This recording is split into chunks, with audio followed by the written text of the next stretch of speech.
You wanted to, No. You said we're casual here, so Yeah. this is good enough. This Perfect. is good enough, right?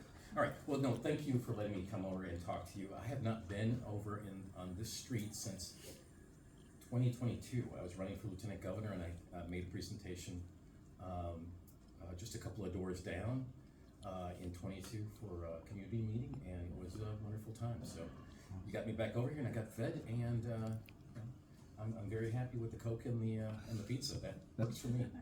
So I came out here tonight because a lot of people do not know we have a referendum on the November 5th ballot, right?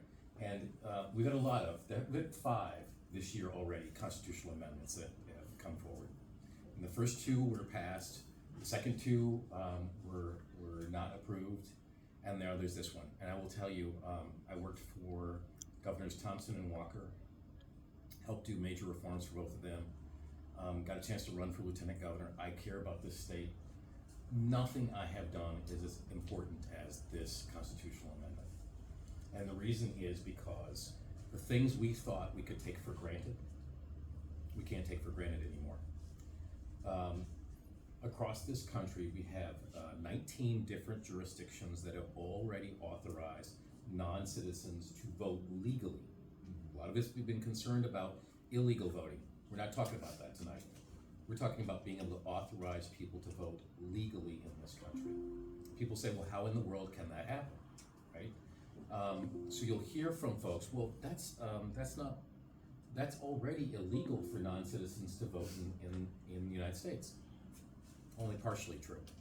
The real issue is that in federal elections, people don't always tell you the rest of the story. In federal elections, it is illegal for non-citizens to vote, right? And that is the one level of government where that is very clear, and it's been clear for some time. But federal elections are guided by federal law. State elections are not. State elections are by state statute and by state constitutions. And so that's the real issue that we don't really talk about it in our federalism, and I'm glad that you all are going through the Constitution.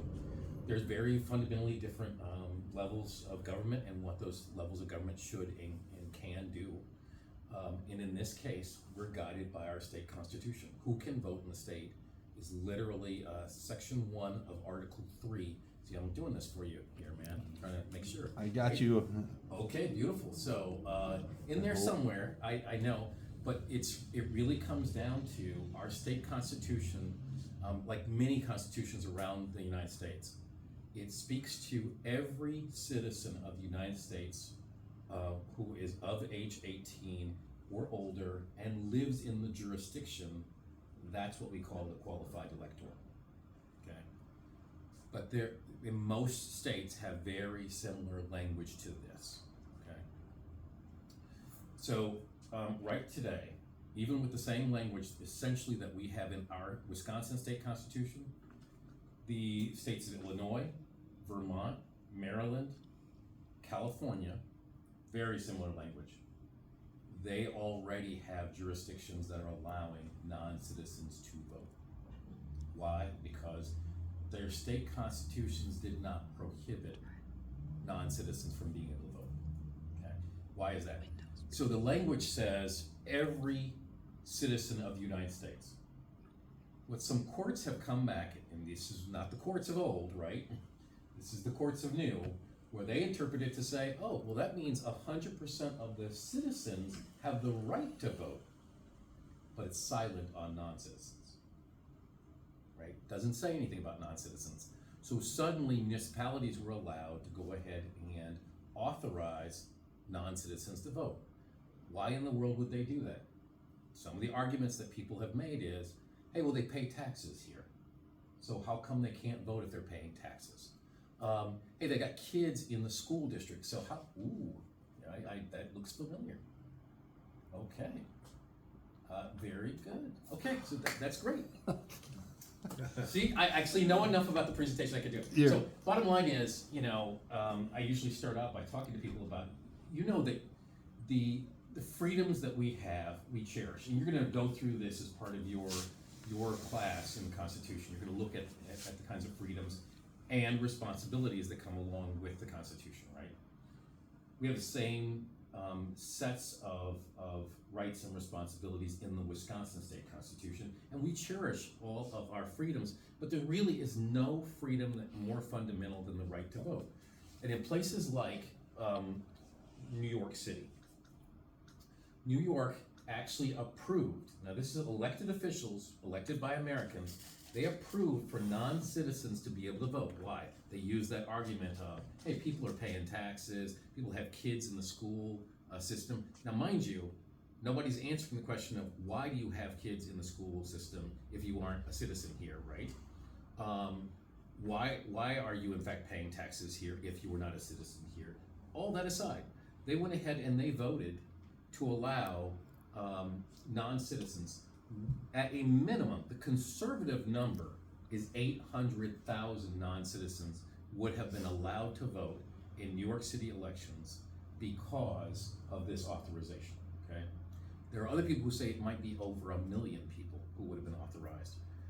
The court stepped in, and the courts didn't stop them because this is inherently wrong. They didn't stop them for that reason. They stopped them because procedurally the way they did it, right? Now it's on appeal. There are some that say this will actually end up being authorized in the end. They'll just simply go back and redo the way they did it, so they follow the process. But that means that at least 800,000 people in New York City who are non-citizens will be directing things like policy for the school district, what your taxes are. Can you imagine?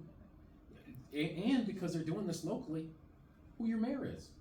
Now, 800,000 people is almost the entirety of every man, woman, and child in Milwaukee County, our largest county in the state. Can you imagine 800,000 people, non-citizens, being able to vote in the state?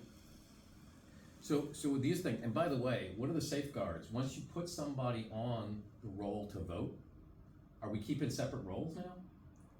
How are you keeping straight who's allowed to vote locally and who's allowed to vote federally and et cetera, right? So now we get that issue. So these are the kinds of things.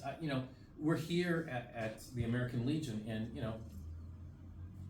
any of you ever think that this is what people were fighting for, so that people who were not citizens could have the same rights? Right? I mean, this is what we're dealing with. So if you want to go forward. So here's the big issue, and this really does tie back into your class, is federal versus state constitution, and we're really guided by, and in every case, people will say things like, well, this is really unnecessary. We don't have to change it. Why are we changing our constitution? Well, it's a living document, right? Mm-hmm. And so it needs to be able to reflect. As we come into issues, we should be able to solve those issues. Here's why it is so fundamental that Wisconsin changed the Constitution. Other courts, as I told you, have interpreted this to mean that every citizen does have the right, but it's silent on non-citizens. If we don't change our Constitution, let's just say, oh, well, why doesn't the legislature just vote on this and the governor agree, and we can go on about life and we don't change the Constitution? This is, here's the problem. Every governor and every legislature could keep changing this every time. The only document that is actually voted on by the people is the Constitution. This is the only document in the state of Wisconsin that goes directly to the people.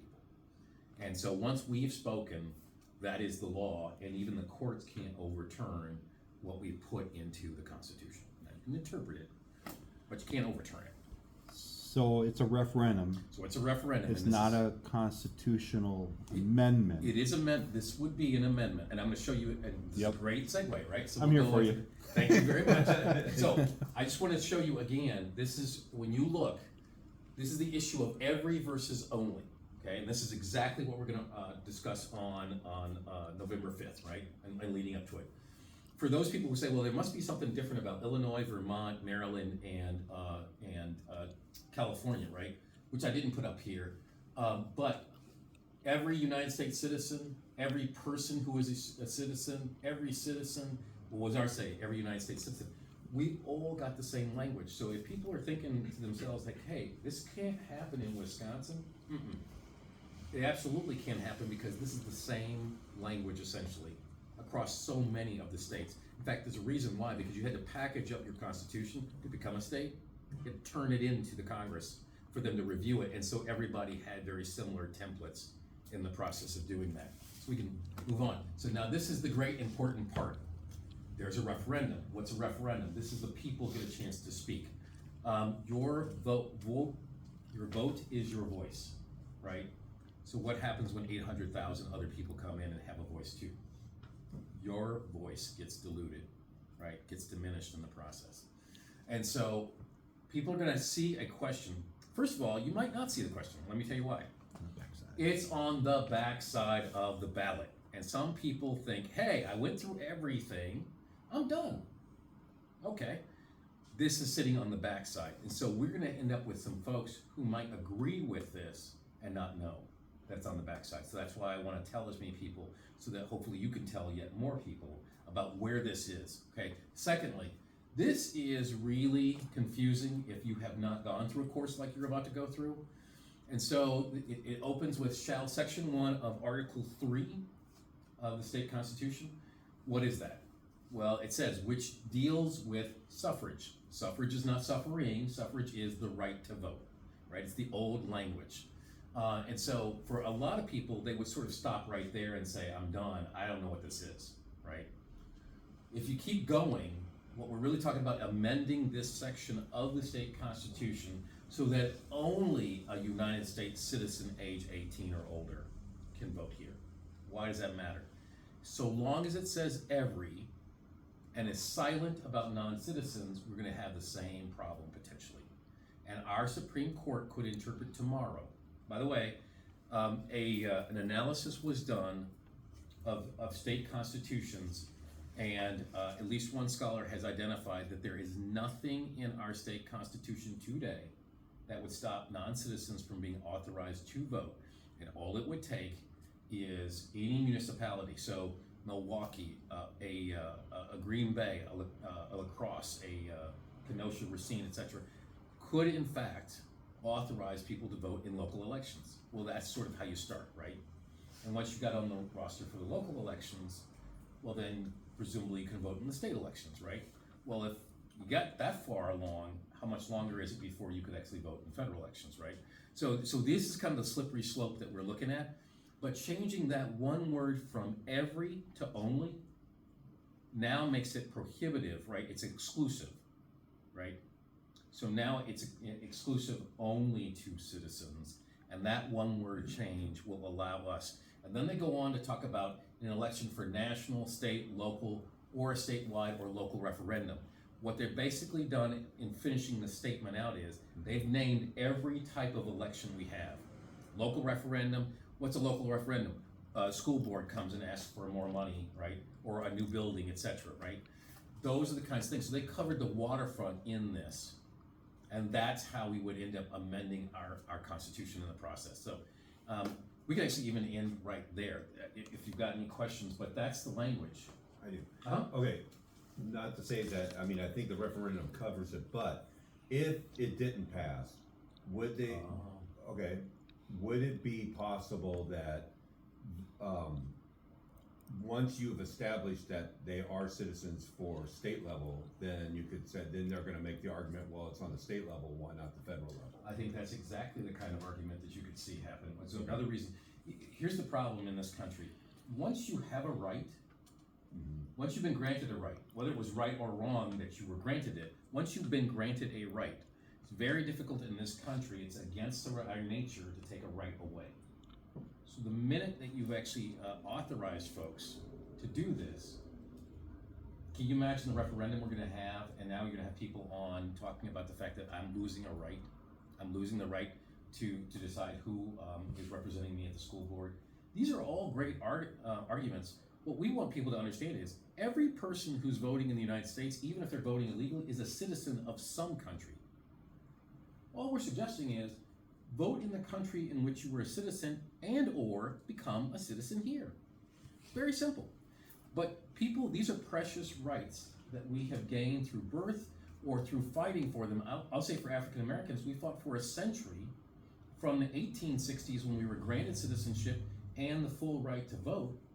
It took 100 years to be able to, we're now talking about people who are here illegally being able to gain the same rights it took 100 years for my forefathers to be able to get. It seems to me fundamentally wrong that somebody could just show up and get the same set of rights. And so, whether you look at it from the moral standpoint or from from the rationale here, these are all, I think, important reasons why we need to protect the vote. And people will say, well, this is unnecessary. If you don't do it now when it's not impacting us, how much harder is it going to be later to undo this? So I got a question for you. Mm-hmm. There's a difference between citizen and resident. Correct. And if I'm going in to prove that I'm 18 and registered to vote, Mm-hmm. I don't prove citizenship, I prove where I reside. Mm-hmm. If I'm an illegal alien who has entered this country around the process, Mm-hmm. I still reside somewhere, Correct. and this state provides for a state ID. A state-issued photo identification. Yep, that I can use Mm-hmm. to say I live here at 131 North Locust Street, In fact, that's the whole purpose of it. but Right? I am still an illegal alien. Correct. I'm a resident, and you're I'm a- correct. I'm so- a resident. It's how does that get addressed in this? So what we're doing is by making that only, right? So by the way, you know that there are two different driver's licenses, two different photo identifications, Mhm. right? So let's be clear about that. There is a photo identification that is issued by the state of Wisconsin for folks who are non-citizens, right?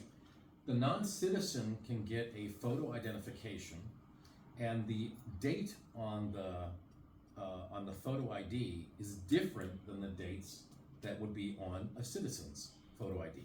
Okay, so if you look at your driver's license, it will mimic your birthday, right? Your birth date, and when yours expires is another of your birth dates, right? Yep. Okay, so on the non-citizen's photo ID, it will have a different date on it.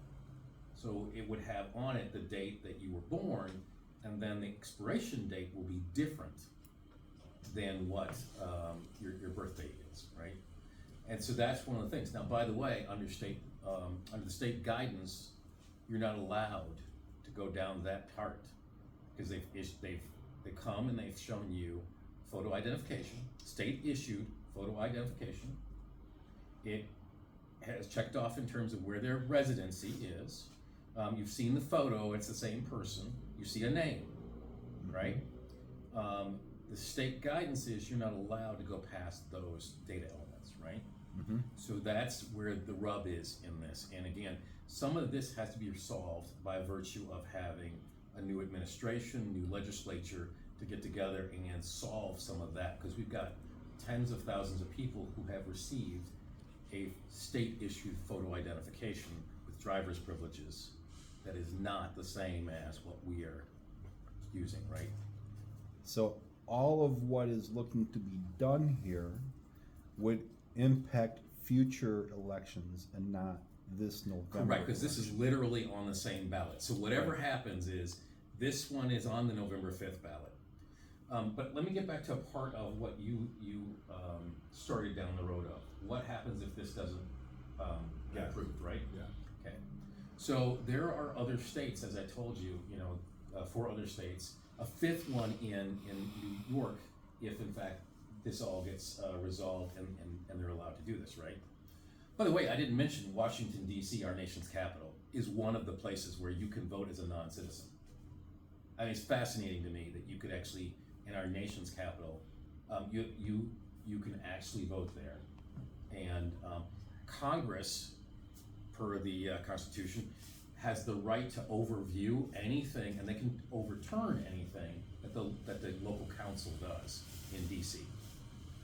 The House voted overwhelmingly to overturn non-citizens' voting privileges in the District of Columbia. The Senate never took it up.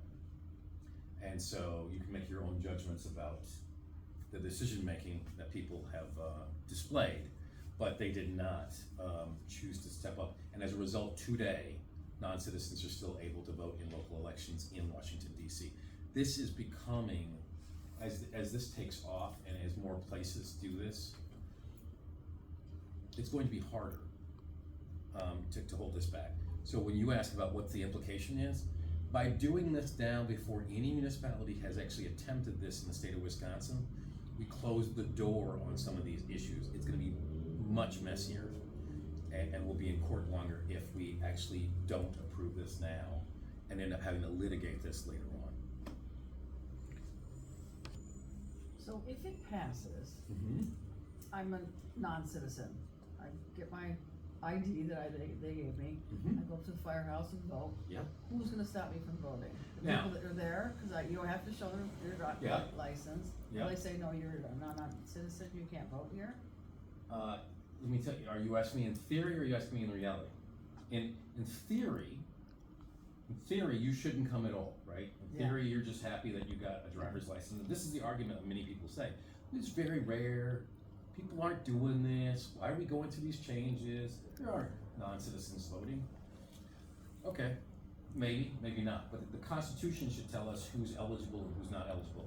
This fixes that at least to get to who's eligible. Now, to the extent that you show up and you are voting when you should not be voting, at that point then a poll observer, poll workers should be able to raise the issue. Again, there's a policy issue in this where I'll just leave it as a new governor and a new legislature may have to get together on how we address this going forward. Because the reality, I think, today is because we have divided government, I don't know that a whole lot would be done about it because we have very different visions. You got part of the administration saying, hey, we're gonna issue these, state-issued photo identifications. On the other end, you've got a legislature who says, wait a minute, people shouldn't be able to get this stuff at all if they're not supposed to be here. So we need to get a unified government at some point to say, this is what we do about this situation and whether or not people can get in. But this is our guiding document, and we have to first get clarity on, from that level, who's eligible, who's not. I fear if we lose, that we will end up having given some people an idea that it's perfectly fine here.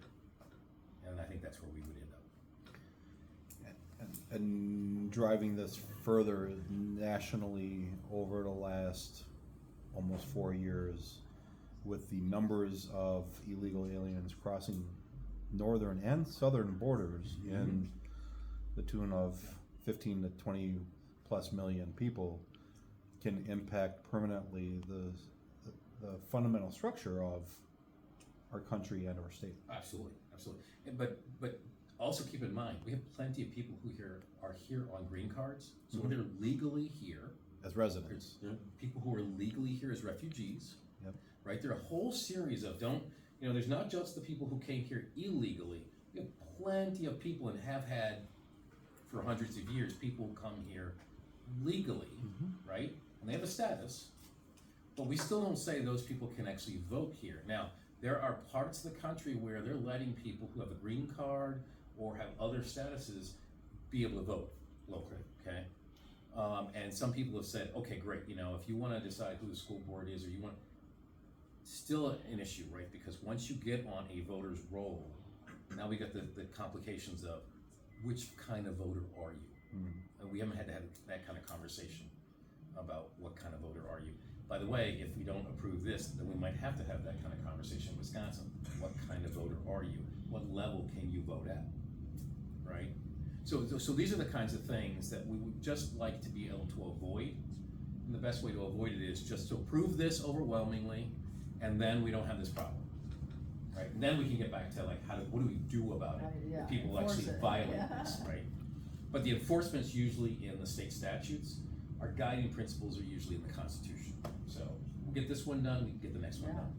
But now we have to vote again in 26. That Well, makes this sense? influences how the courts will decide it. right? Correct, It's on the because courts. I will tell you, Missouri is a great example where they're voting on this November. There were folks that did not want this to be voted on, and they're trying to kick it off the ballot.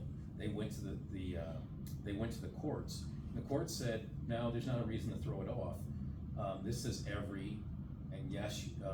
everybody who qualifies can. But they said, yeah, this is a question for the people to decide because We haven't spoken about what to do with non-citizens. And so, and that's the same story here. I fear we would end up with the same kind of court, saying the same sort of thing, where just because we've interpreted this in the past to mean only citizens, we're gonna have to say that explicitly. And this does that. I've been talking to people about this since you shared with me what was coming.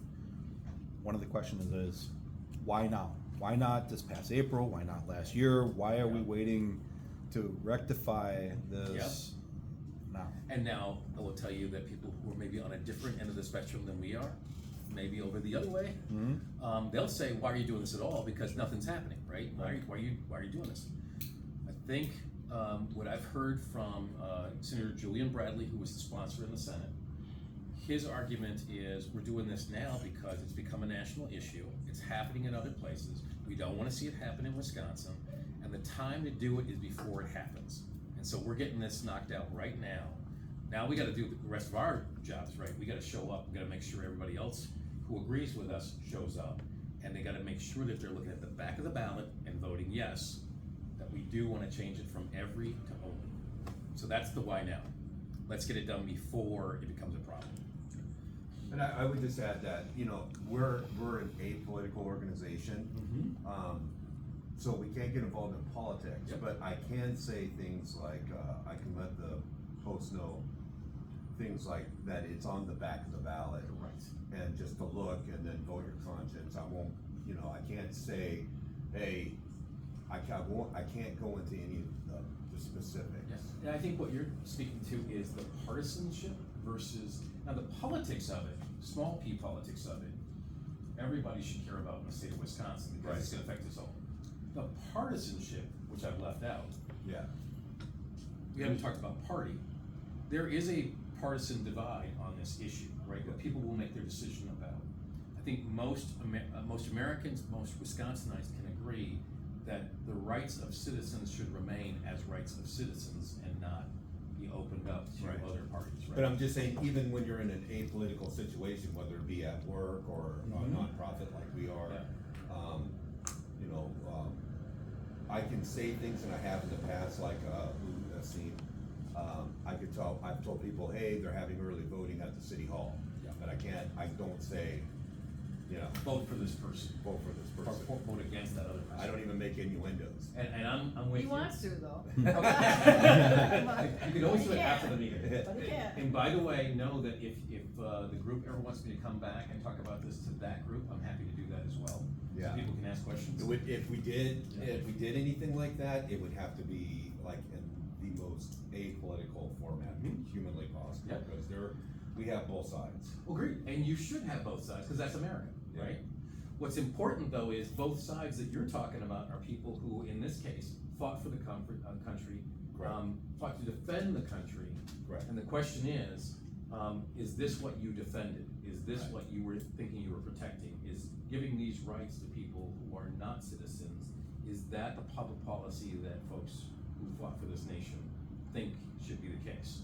I would say more than half would say no. I'm gonna guess more than half would say no as well. So, but part of it is you gotta know about it in order to say yes or no. But I think at this point, I think it's well enough just to say, you know, at least I can put it in mind to be aware that it's on the back of the ballot.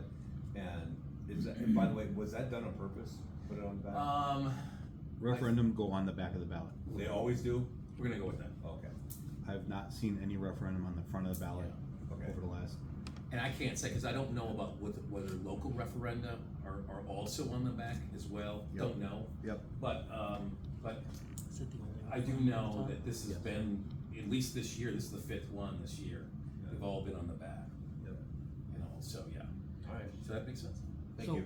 other than we don't need this, what's the point? Yeah. What's the spin from people talking against this? So, when it came up to the legislature and constitutionally, in order for it to get to us, the people, it has to go through 2 consecutive sessions of the legislature, right? 2 separate legislatures. So it can take 3 years, 4 years for a question to come to us.